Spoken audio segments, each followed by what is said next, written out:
Sì, siamo felicissimi di essere a Calatafimi Segesta, ma soprattutto felici di essere inseriti in un contesto che parla dei prodotti tipici siciliani. Noi stiamo cercando di portare avanti in Sicilia, ahimè, con molte difficoltà, quello che è la musica siciliana. E quindi quando troviamo questo ambiente noi ci sentiamo a casa nostra doppiamente, sia perché siamo in Sicilia e sia perché ci sono i prodotti nostri che, come dire, sono i migliori al mondo. Allora io non voglio smentire invece mio fratello, anzi confermo quello che è stato detto, perché noi siamo felici veramente di essere qui questa sera e regalare un po' di musica siciliana ai siciliani, e noi pensiamo che a Calatafimi i siciliani sono doc, per cui veramente una bellissima serata per tutti e per noi specialmente.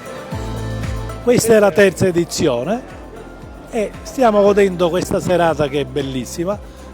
La preparazione è immensa perché ci sono mesi e mesi di lavoro. Non le diciamo esattamente le giornate perché si lavora tutto l'anno per fare questa fiera, per riuscire a questa fiera. In un territorio come il nostro e poi in tutto il territorio della Sicilia, l'associazionismo è una cosa importantissima, valida, e sarebbe opportuno diffonderlo un po' ovunque, perché senza le associazioni non si va avanti, si fa sempre poco o niente.